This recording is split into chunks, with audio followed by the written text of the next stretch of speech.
Moramos neste bairro há quase 4 anos. Uma família filipina mora a algumas casas daqui, do outro lado da rua. Eles são simpáticos e sempre que nos vemos, falamos sobre o tempo. Você se destrói. Mudamos para cá pouco antes do nascimento do meu filho mais velho. Eles sempre perguntam sobre ele e adoram vê-lo. Já comemos juntos nas nossas 2 casas.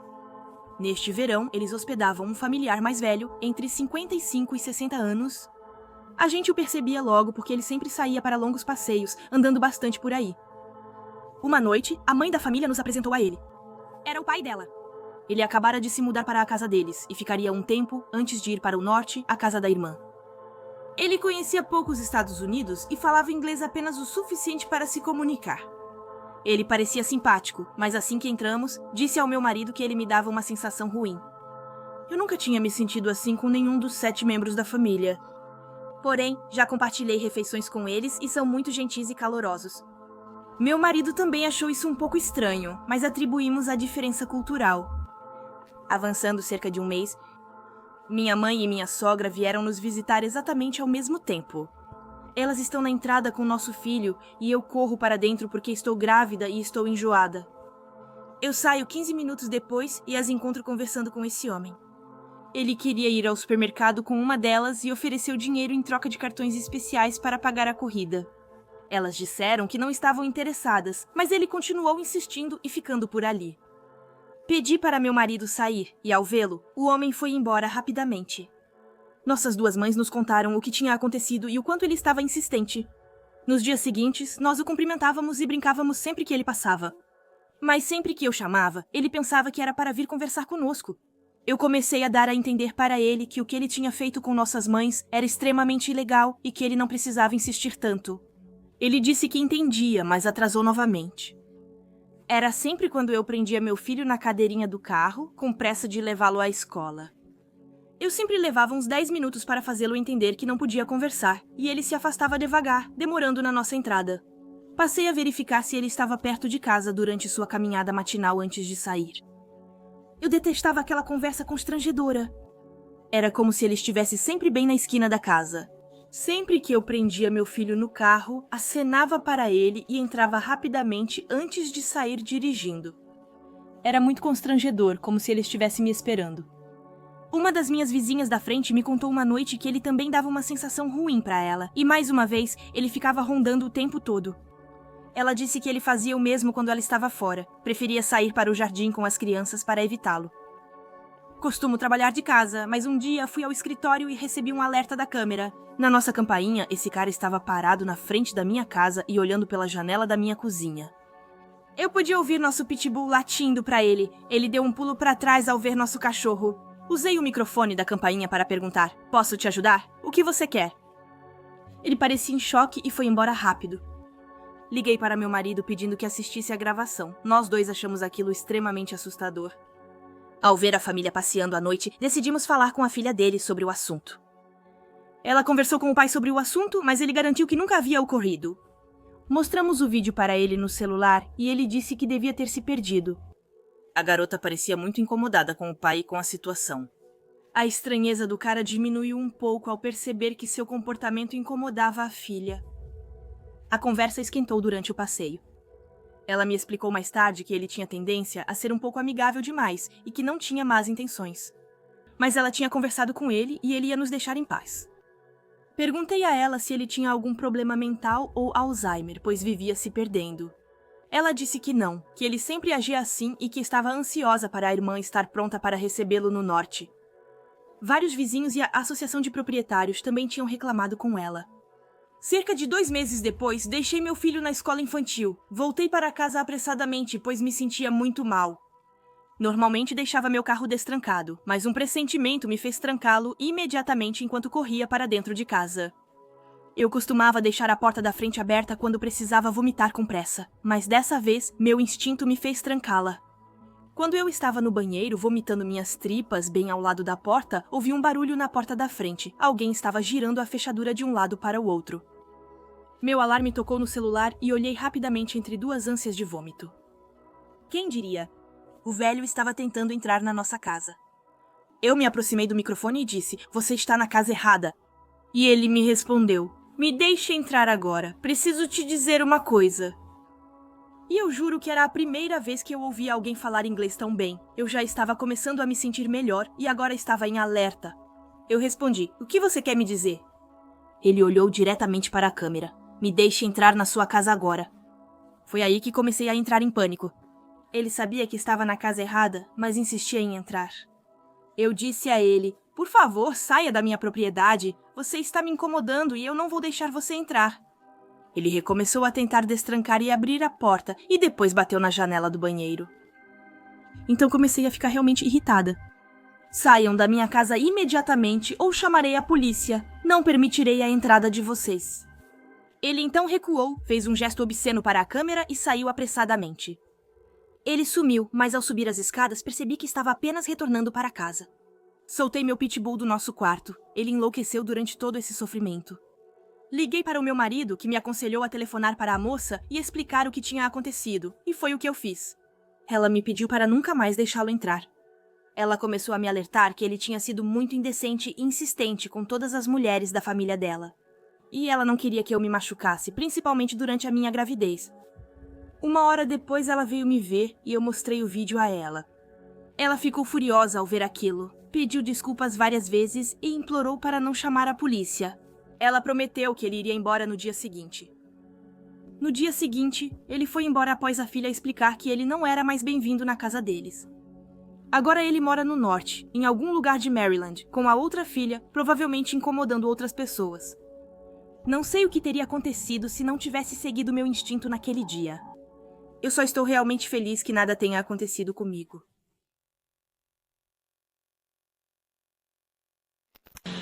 Essa história aconteceu quando eu tinha cerca de 8 anos, na segunda série. Minha babá habitual estava doente. Então, minha mãe pediu para uma das nossas vizinhas, que tinha filhos e cuidava de muitas crianças do bairro, se ela podia nos vigiar.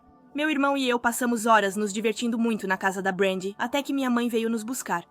Pedi a ela para ficar mais um pouco e terminar de assistir Madagascar, pois tínhamos acabado de começar. Ela disse sim, mas eu tive que ir direto para casa depois. Era só metade de um quarteirão, então realmente não era muito longe. Quando o filme acabou, Brandy me lembrou que eu precisava voltar logo porque já estava escuro lá fora. No caminho de casa vi aquele outro vizinho, Dennis, em pé no jardim dele. Eu já tinha visto Dennis pelo bairro, pois sua esposa tinha um estilo inesquecível. Ele tinha uma filha de cerca de 4 anos na época, com quem eu nunca havia brincado e não conhecia a família dele. Eu só via eles pelo bairro. Dennis me chamou. Ei, o que você está fazendo aí? Vou para casa dos meus pais, quer entrar um pouco? Não, tudo bem. Minha mãe me disse para voltar para casa imediatamente. Ah, vamos, tenho certeza de que ela não vai dizer nada. Ah, não, obrigada. Vamos, minha filha adoraria brincar com você. Podemos até fazer um lanche. Naquele instante eu estava em alerta máximo. Cancelei a missão e apressei o passo em direção à casa. Depois ele começou a me seguir, mas não rapidamente. Ele simplesmente andava, meio como Michael Myers. Foi assustador. Felizmente, cheguei em casa, e quando ele viu que eu me aproximava da minha residência com a luz acesa, parou de me seguir por completo. Gostaria de mencionar que atrás da nossa casa havia um grande bosque com trilhas que levavam a um lago que não ficava muito longe. Quero dizer, esse cara poderia ter me pegado e me arrastado para o bosque ou algo assim. Eu tento não pensar nesse tipo de coisa, mas afinal, por que outro motivo ele teria me seguido? Estou no ensino médio e trabalho em um restaurante na cidade. Vejo Dennis e sua esposa frequentemente. Eles eram clientes secretos do nosso restaurante, mas acho que ele não me reconheceu de fato. Sei que essa não é a típica história de terror de alguém sendo levado para a floresta. Mas mesmo assim, como criança, foi uma experiência realmente assustadora. Se você é uma criança e está voltando para casa sozinha, sempre preste atenção ao seu redor. Nunca se pode ter certeza demais. Então, há cerca de 1 ano, meu prédio decidiu reformar meu apartamento, então fui forçada a me mudar no final do meu contrato. Moro em Denver e o aluguel aqui é absurdo. Então comecei a questionar se acharia algo acessível no meu bairro que eu realmente curtia. Postei no Nextdoor para ver se alguém do meu bairro conhecia algum lugar acessível por aqui.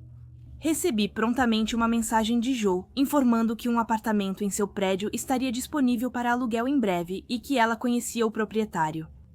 Ela ofereceu me colocar em contato com o proprietário e perguntou se podia me enviar por serviço de mensagens curtas as fotos do apartamento que os vizinhos tiraram, porque o aplicativo estava muito lento. Eu me sinto realmente estúpida por ter feito isso, mas acabei dando meu número de telefone para ela. Não estou brincando, em poucos segundos recebi uma ligação de número restrito.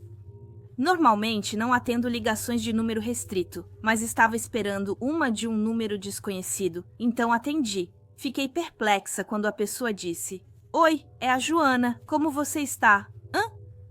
Fiquei realmente surpreso e sem saber o que dizer. Ela me contou por telefone que trabalhava à noite e estava extremamente cansada. E que ela cuidava da filha enquanto a namorada trabalhava durante o dia. Acabei interrompendo e dizendo: "E então, sobre o apartamento?" Ela ignorou o que eu tinha dito e continuou falando. "Não tenho certeza se minha namorada vai gostar que eu fale com você, mas eu não sou obrigada a contar pra ela, né?" Expliquei que precisava ir e desliguei o telefone. Assim que a ligação terminou, ele começou a me mandar mensagens. Foi muito estranho e alarmante. Bloqueei o número dele, mas instantes depois ele me encontrou no Facebook e enviou um pedido de amizade. Tenho 32 anos, mas achei isso bem assustador. Liguei para os meus pais para contar e dizer o quanto isso estava me estressando. E o pior de tudo era que, no Nextdoor, mesmo que você não desse seu endereço exato, o seu prédio estava marcado.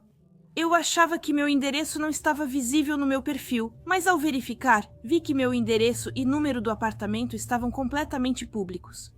Como ele não podia me contatar de outra forma, começou a me mandar mensagens pelo Nextdoor convidando para sair. Como não era possível bloquear ou denunciar usuários no API, optei por desinstalá-lo. Cerca de um mês depois, alguém bateu na minha porta por volta das 10 da noite. Uma noite, olhei pelo olho mágico, mas não vi muito bem.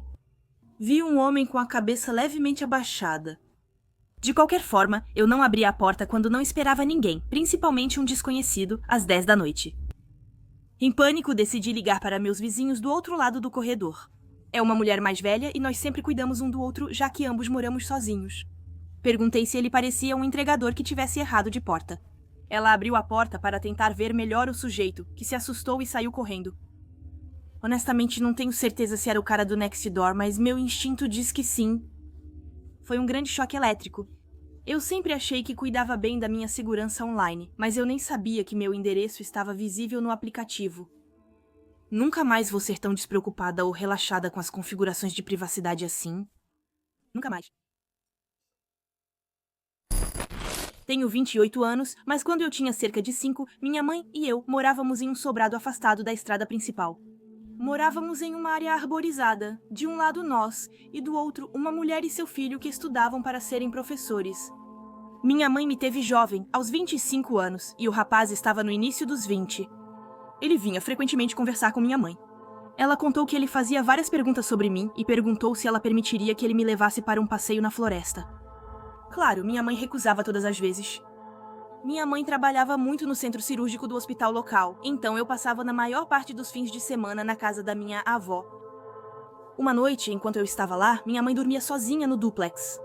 Ela acordou no meio da noite. Ela dizia que não sabia se tinha ouvido alguma coisa ou sentido alguém no quarto, mas ela tinha acordado. Ela conseguia ver pés de meias aparecendo na ponta da cama. Ela pegou o abajur e estava prestes a bater no intruso quando nosso vizinho gritou o nome dela e o dele. Ele não conseguiu realmente explicar por que estava nu e só usava meias, mas implorou para minha mãe não contar para a dele. Minha mãe, claro, acionou a polícia. Ela acabou indo ao tribunal e prestando queixa contra esse cara, porque a ideia dele se tornar professor e conviver com crianças a aterrorizava. Ela disse que tem quase certeza de que ele tinha vindo por mim naquela noite e ficou realmente aliviada por eu não estar lá. Nos mudamos praticamente de imediato. Após o ocorrido, ela não suportava mais uma noite sequer naquela casa. Eu estou tão feliz que nada tenha acontecido, nem comigo nem com a minha mãe. Porque ninguém sabe o que teria ocorrido se ele tivesse conseguido realizar seu intento naquela noite. Isso ocorreu cerca de 4 anos atrás. Tenho 21 anos e não moro mais no bairro. Mas eu vi o tal vizinho ontem ao visitar meus pais. Foi então que me lembrei do ocorrido. Deixe-me te dar o contexto. Eu moro em um país do terceiro mundo. Nosso bairro é um dos piores, principalmente para estrangeiros. Somos bastante amigáveis uns com os outros, inclusive aqueles recém-saídos da prisão costumam ser bem simpáticos. Temos muitos casos menores no nosso bairro e Happy é um deles. Minha mãe e eu o chamamos de Happy, porque é literalmente o que seu nome significa. Sempre brincamos: "Ah, Happy, você está feliz?" Ele sorri quase sempre, exceto quando fica bravo, cerca de 3 vezes ao ano.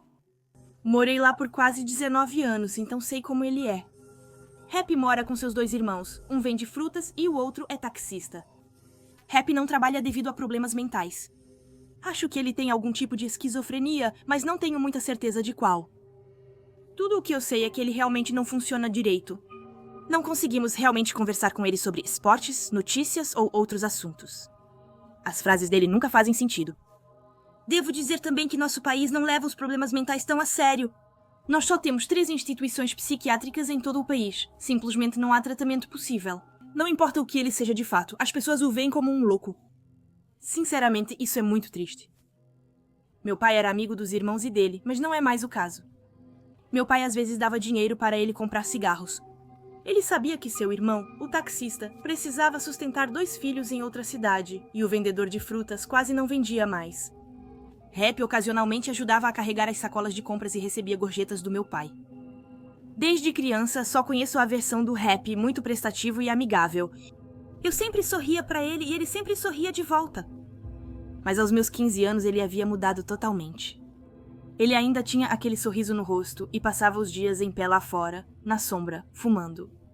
Eu costumava acordar às 7 horas para ir à escola e via ele lá fora, bem acordado, fumando. Ou ele não dormia, ou acordava cedo demais.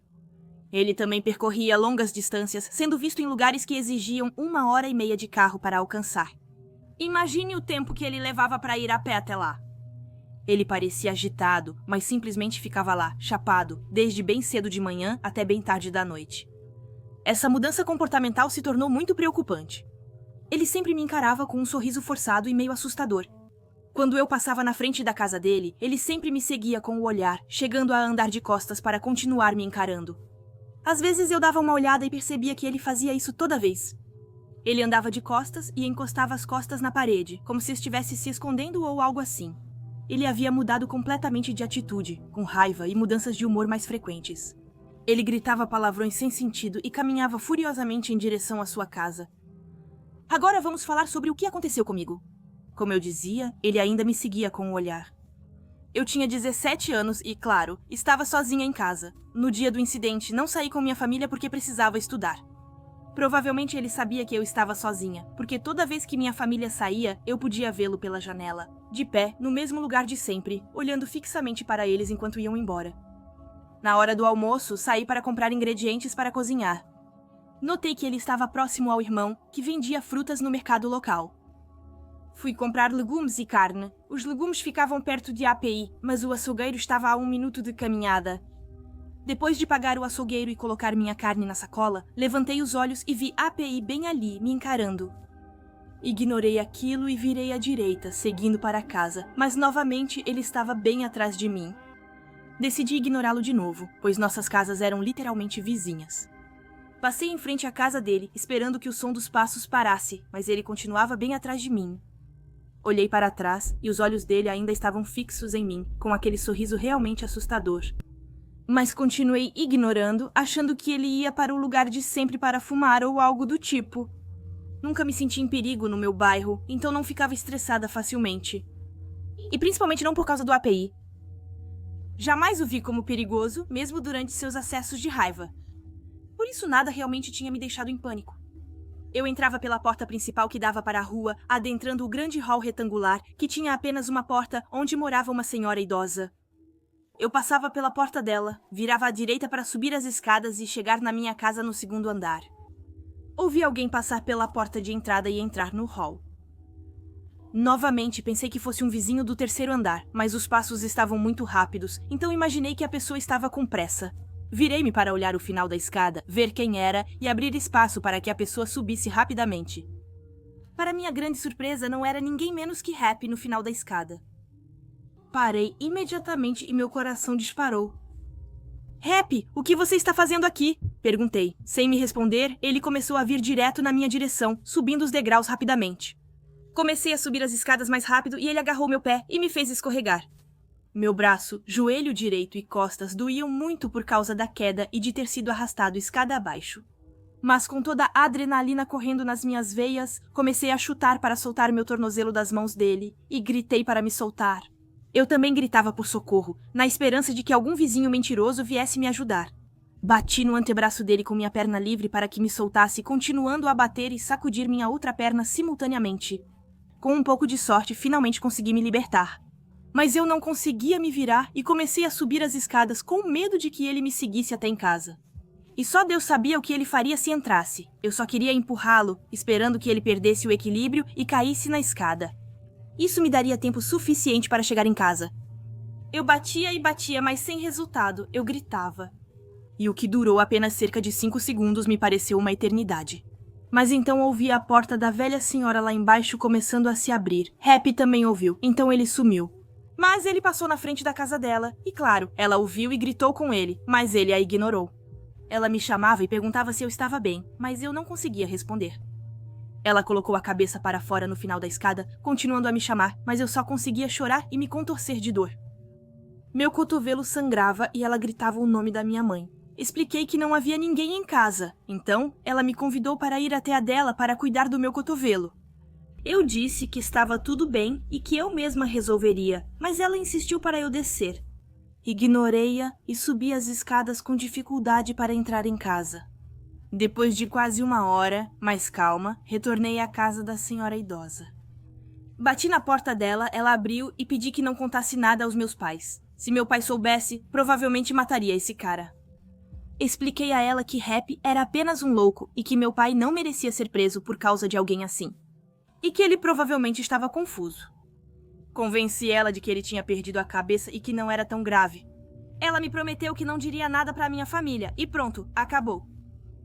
Nos 2 anos seguintes, ele mudou totalmente. Entretanto, desta vez ele nem mesmo me olhava nos olhos.